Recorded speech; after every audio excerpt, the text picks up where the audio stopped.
قیامت کا دن حق ہے، خواہ کوئی مانے یا نہ مانے۔ ہمارا ایمان ہے کہ انسان و حیوان، زمین و آسمان سمیت سارا جہان اور اس کائنات کی ہر چیز ایک دن فنا ہو جائے گی۔ صرف اللہ پاک کی ذات باقی رہے گی۔ اس دن کو قیامت کہتے ہیں۔ لیکن قیامت کی چند ایک ایسی نشانیاں ہیں جن کے بارے میں جاننا ضروری ہے۔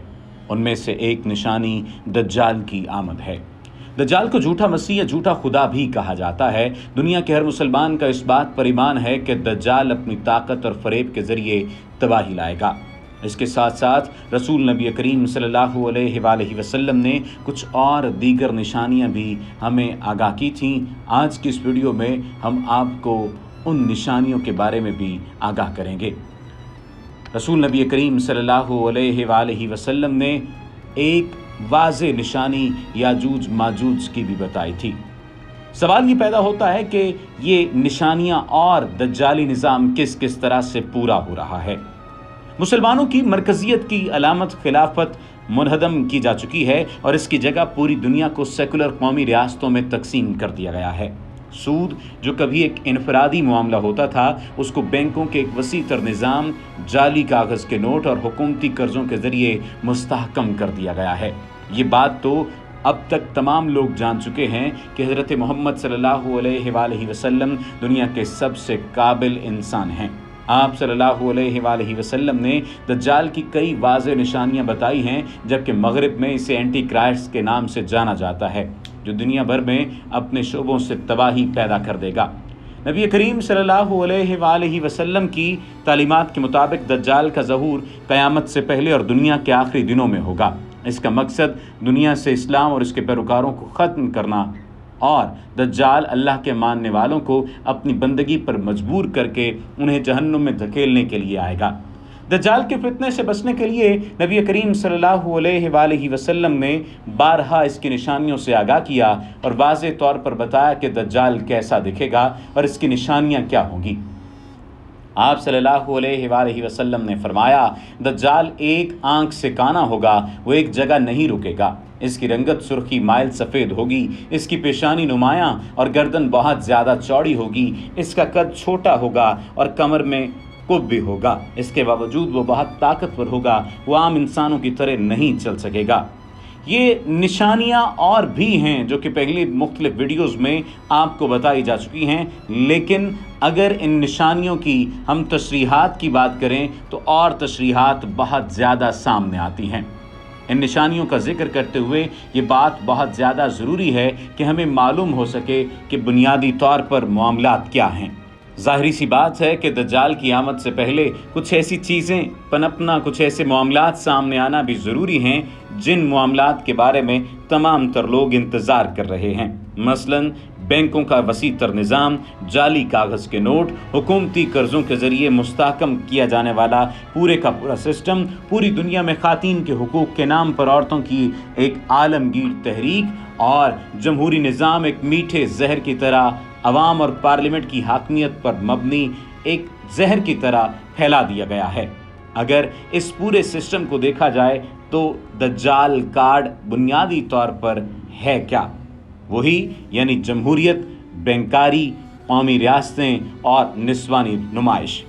سوال یہ پیدا ہوتا ہے کہ یہ دجالی سازشیں اور یاجوج ماجوج کون ہیں؟ پوری امت مسلمہ اس سوال پر گنگ ہے۔ آپ اندازہ لگائیے، سورۃ الانبیاء کی آیات نمبر 95 اور 96 میں بیان کردہ حقیقت کو دیکھتے ہیں تو یہ بات واضح ہو جاتی ہے۔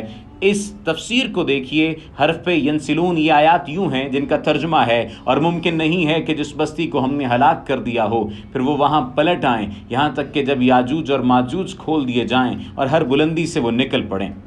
جیسا کہ پہلے سوال پیدا ہوا کہ یہ یاجوج اور ماجوج کون ہیں، پوری امت مسلمہ اس سوال پر گنگ ہے، لیکن قرآن واضح ہے۔ ان کی نشانی بتاتے ہوئے اللہ سورہ کہف میں فرماتے ہیں، اے ذوالقرنین، یاجوج اور ماجوج اس زمین میں فساد پھیلانے والے لوگ ہیں۔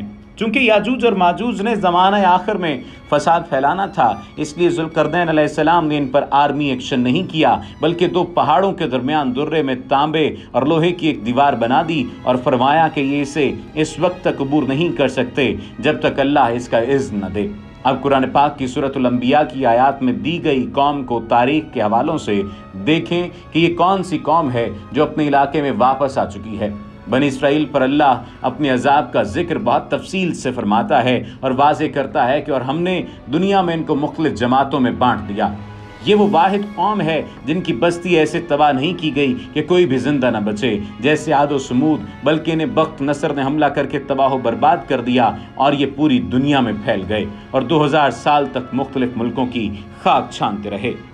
رسول اللہ صلی اللہ علیہ وآلہ وسلم نے فرمایا، اللہ نے بنی آدم کو 10 حصوں میں تقسیم کیا، ان میں 9 حصے یاجوج ماجوج بنائے اور 1 حصہ باقی سارے لوگ یعنی بنی آدم میں سے ہیں۔ پھر فرمایا اگر انہیں کھلا چھوڑ دیا جائے تو وہ لوگوں پر ان کے معاش میں فساد پھیلائیں، یعنی اس دنیا کا سودی نظام، کارپوریٹ کلچر اور کمیونسٹ معیشت سب ان کے فساد کی علامتیں ہیں۔ یہ کب سے آزاد ہونا شروع ہوئے؟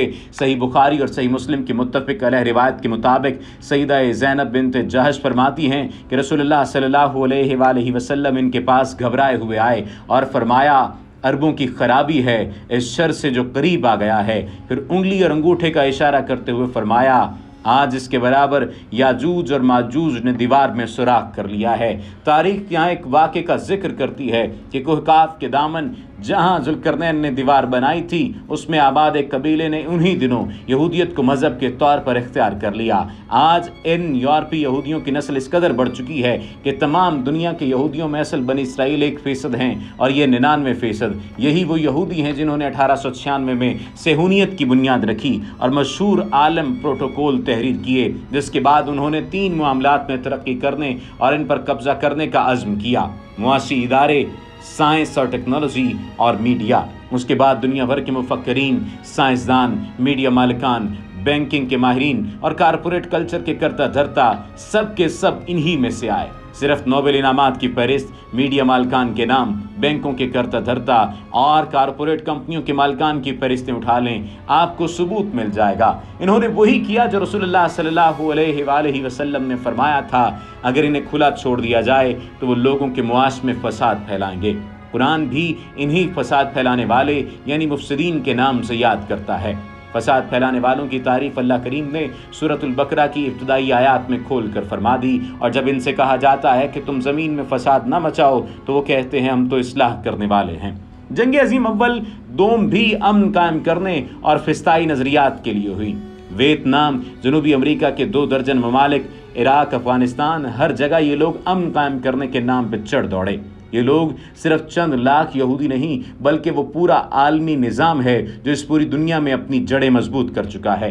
چونکہ یاجوج اور ماجوج دجال کی آمد سے پہلے اس کے پورے نظام کو مضبوط کرنے کے لیے نکالے گئے ہیں، اس لیے انہوں نے پوری دنیا کو اپنے نظام کا اسی طرح غلام بنا لیا ہے، جیسے رسول اللہ صلی اللہ علیہ وآلہ وسلم نے فرمایا آدمی صبح کو کافر ہوگا اور شام کو مسلمان۔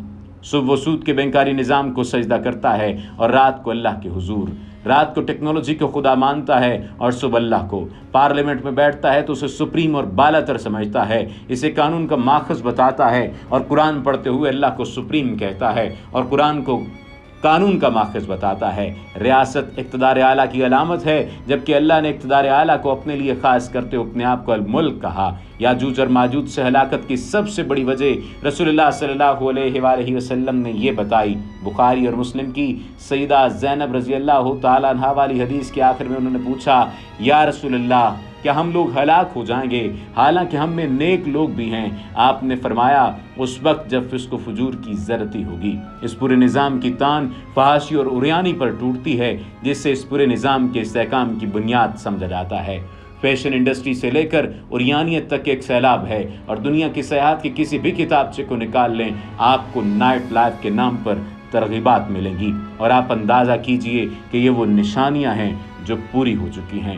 کلچر، ثقافت، حقوق نسواں، سیاحت کی ترقی اور آزادی اظہار کے نام پر فحاشی کو عام کیا جا رہا ہے۔ ہمیں خبر تک نہیں کہ وہ وقت کتنا قریب آن پہنچا ہے۔ ہم جو قرآن کو اس کے عالمی اور ابدی تناظر کے بجائے عرب کی مخصوص حالات اور علامتوں سے سمجھتے رہے، خطرہ ہمارے سروں پر منڈلانے لگا ہے، اور شاید یہی میرے اللہ کی منشا بھی تھی۔ رسول اللہ صلی اللہ علیہ وآلہ وسلم نے فرمایا تھا دجال کا خروج اس وقت ہوگا جب مساجد میں اس کا ذکر ختم ہو جائے گا۔ وہ گھڑی جس سے رسول اللہ صلی اللہ علیہ وآلہ وسلم پوری امت کو ڈراتے رہے، وہ فتنہ جس سے پناہ کی دعا اکثر تشہد میں کرتے رہے، ہم اس سے کس قدر غافل اور بے پرواہ ہیں۔ وما علینا الا البلاغ المبین۔